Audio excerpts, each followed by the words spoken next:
Ouais, déjà bonjour et bienvenue à Médecins du Monde pour cette journée sur les recherches socio-anthropo à Médecins du Monde. Je pense que c'est la première journée de ce genre, non?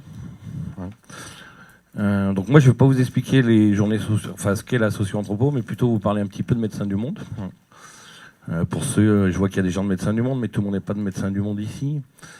On est une ONG médicale qui travaille à la fois en France et à l'international. Une fois qu'on a dit ça, bon, on est une autre ONG médicale, mais on a une ambition politique. On est beaucoup plus qu'une ONG qui fait que du soin. On travaille dans 40 pays. Si on parle du réseau, on est dans plus de 70 pays. Mais nos actions de soins s'accompagnent. On a la prétention d'avoir une vraie ambition politique. Je veux lire un petit peu quand même. On a un vrai projet associatif qui s'accompagne d'une ambition politique qui est en 2 points, je dirais, de lever les obstacles à la santé et d'avoir pour toutes les populations, dont les plus vulnérables, un vrai droit à la santé, un droit à la santé effectif. Donc on va bien au-delà du soin. En lien avec cette journée, on a 3 grands principes d'action. On a le soin, avec dans nos activités de soins une démarche généralement qui est de santé communautaire, donc avec les populations. On n'est pas qu'un délivreur de soins. On essaye d'accompagner les personnes dans leur volonté d'influencer les déterminants sociaux de la santé. Donc encore une fois, une action avec les gens, pour les gens, avec les populations, avec les communautés, et au-delà du soin, en ayant une volonté d'influencer. Notre deuxième grand principe d'action, c'est le témoignage, c'est le plaidoyer. Alors le plaidoyer, ça peut être de l'indignation, mais on essaye encore une fois d'aller au-delà de l'indignation et d'avoir des expertises. Et je pense que c'est un des grands intérêts de la journée, c'est que notre plaidoyer, il est toujours basé sur nos actions de terrain, mais on analyse, on évalue, on recherche, on essaye de baser nos actions de plaidoyer sur la réalité de nos terrains et je ne sais pas comment le dire, c'est un peu tôt le matin là pour moi, mais d'en sortir l'essence pour mener nos combats. On est à la fois donc dans le soin, dans le plaidoyer. Un troisième grand principe d'action sur notre terrain, toujours en lien, c'est de développer le pouvoir d'agir des populations. Le pouvoir d'agir, c'est un peu mal traduit, mais c'est l'empowerment. On essaie d'associer les gens, comme je le disais, à la conception, à l'animation, à l'évaluation des projets, que les populations s'approprient les projets. Une petite notion sur laquelle on travaille, et je pense qu'on la développera encore un peu plus, mais qui est on parle beaucoup de se compléter entre savoirs médicaux et savoirs profanes à Médecins du Monde, c'est-à-dire d'être un peu équilibré. Il n'y a pas que la médecine occidentale, il n'y a pas que les approches qui viennent du Nord, et d'essayer d'articuler les deux, encore une fois dans un souci d'appropriation, mais surtout dans un souci de promotion de la santé. Et puis un dernier grand principe d'action, et je pense que la plupart des gens qui sont dans la salle sont là aussi pour ça, on croit beaucoup aux coalitions de causes communes. Alors souvent les coalitions de causes communes, c'est avec d'autres partenaires sur le terrain, avec d'autres ONG, avec les systèmes de santé, avec les communautés, mais c'est aussi avec les labos, c'est aussi avec les chercheurs, c'est aussi avec les universités, pour pouvoir construire nos combats, construire nos plaidoyers. Voilà, je ne serai pas plus long. Bienvenue à Médecins du Monde, bienvenue pour cette journée. Et soyez les bienvenus, vous êtes chez vous. Merci Joël pour ce mot d'introduction. Encore bienvenue à tout le monde. On est ravis qu'il y a du monde pour cette journée. Moi, je suis Niklas Luhmann, je suis le responsable du pôle recherche et apprentissage de Médecins du Monde. Et je vais être très court. Juste pour vous dire que ça fait environ 10 ans à peu près que de plus en plus des travaux de recherche émergent à Médecins du Monde dans nos projets en France et à l'international, et en sciences sociales et aussi en épidémiologie de la santé. Parfois, on les mène plutôt, nous, en lead, et souvent avec des chercheurs extérieurs. Et donc, on les mène dans différentes disciplines et sur nos thématiques prioritaires surtout.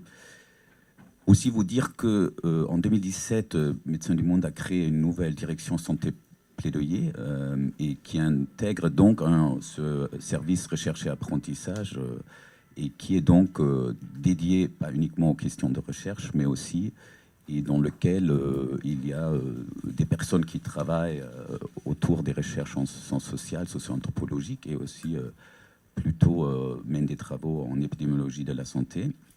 Donc il y a une certaine structuration de la recherche à Médecins du Monde, mais il y a aussi une envie de travailler avec les chercheurs, une envie de mener des travaux qui changent la donne, qui nous ouvrent les yeux et qui démontrent la pertinence de nos projets pilotes. Une envie de faire progresser la santé des personnes et aussi une envie de faire progresser la santé publique basée sur des données objectives ou probantes. Mais de l'autre côté, ou pas forcément de l'autre côté, mais il y a aussi un besoin d'équilibre, de priorisation, c'est-à-dire de se demander sur quel champ est-ce qu'on mène des recherches, avec quels principes. Et c'est pour cela que, avec le COPIL et avec Magali, avec les gens qui ont réfléchi à cette journée, on a imaginé d'axer cette journée un peu autour de la question de l'utilité dans l'action, donc de l'utilité des travaux de recherche et de leur utilisation, parce que, en tout cas, on pense qu'on devra peut-être surtout mener des travaux qui ont un lien très fort avec notre mandat social et des travaux qui avancent vraiment nos projets, leur plaidoyer et la qualité de nos projets. D'où donc ce fil rouge qui va structurer un peu notre journée. Donc pour finir aussi, je voulais remercier le COPIL. Il y avait un COPIL qui accompagnait la structuration de cette journée et surtout Magali qui a imaginé cette journée, qui l'a portée, et Isaline qui nous a aidés, je ne sais pas où elle est, là derrière, pendant des mois à organiser ça, à structurer ça, et aussi Toula qui est l'assistante de notre direction qui nous a beaucoup appuyés. Et dernier mot, il y a des rapports de certains travaux de recherche en socio-anthropologie des dernières années, là derrière sur la table, il n'en reste pas des masses. Et vraiment magnifique de voir une salle presque comble pour le moment. Bienvenue. Merci. Alors moi, pour cette introduction, je voulais peut-être aussi resituer pourquoi on fait cette journée dans l'historique et faire un rapide flashback. Juste dire peut-être qu'en 2006, des équipes de Médecins du Monde en Amérique latine ont réalisé des petites enquêtes qualitatives avec les moyens du bord, si je puis dire, sur les itinéraires thérapeutiques des populations qu'elles recevaient. Ben, je ne peux pas faire plus près, si. Comme ça. Sur les itinéraires thérapeutiques des populations qu'elles recevaient assez tardivement dans leur parcours. Et il s'agissait alors pour ces équipes de faire remonter au siège de Médecins du Monde le constat récurrent d'un manque d'efficacité et de qualité des actions du fait finalement d'une connaissance assez partielle des dynamiques sociales autour de l'accès aux soins. Et cette situation, ce constat que les équipes remontaient, ça témoignait aussi d'une demande d'outillage et d'accompagnement pour comprendre finalement la complexité des situations. Cela a abouti à la construction d'un groupe de travail au siège de Médecins du Monde France qui s'est intitulé « Les déterminants socio-culturels de l'accès aux soins ».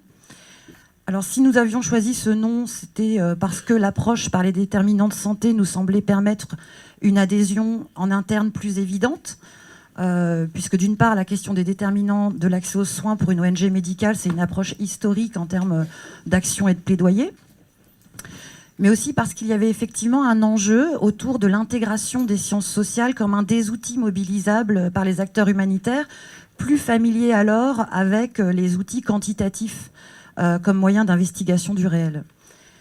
Alors bien entendu, Médecins du Monde, à l'époque, avait déjà bénéficié d'études socio-anthropologiques, mais quelque part de manière très ponctuelle, un peu au coup par coup, en fonction de la sensibilité des chefs d'équipe. Il n'y avait pas d'expertise embarquée dans un siège et dont l'implication viendrait aussi être un outil de distanciation des pratiques et des discours qui permettrait, par exemple, de prévenir les effets pervers des actions, de produire des analyses critiques sur nos programmes.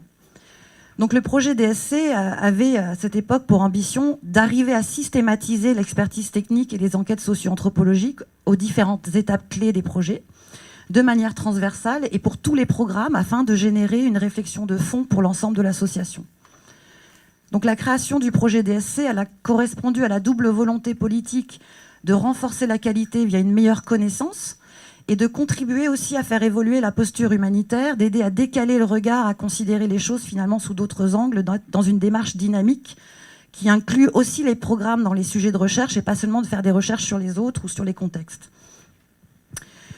De l'autre côté, il a fallu réfléchir à la meilleure intégration possible de ces études qualitatives qui pouvaient être perçues au départ comme inadaptées au temps de l'action humanitaire, difficiles à interpréter aussi, et pour certains dont la plus-value en actes restait encore à démontrer.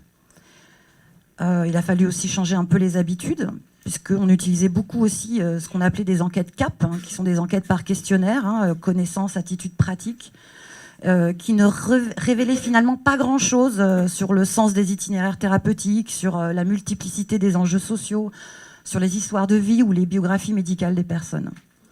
Donc il y a eu tout un travail pour déconstruire les préjugés autour de ces méthodes, de négocier aussi de part et d'autre les conditions d'enquête et les formes des rapports.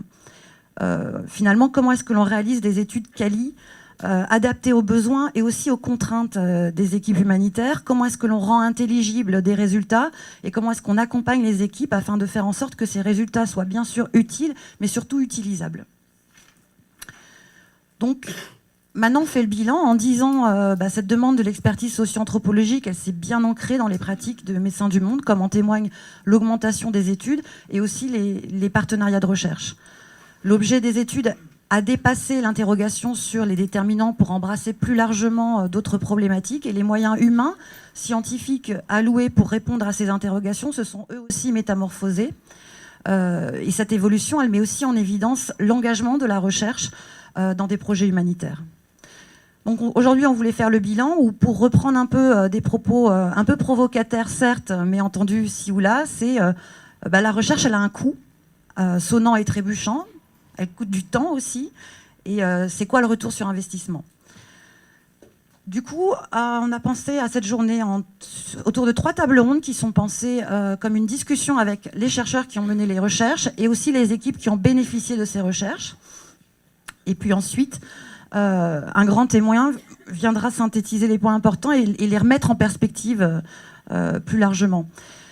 La première table ronde viendra questionner la production de comment est-ce qu'on produit des connaissances socio-anthropologiques utiles en santé sexuelle et reproductive et comment ces connaissances elles sont saisies par les terrains.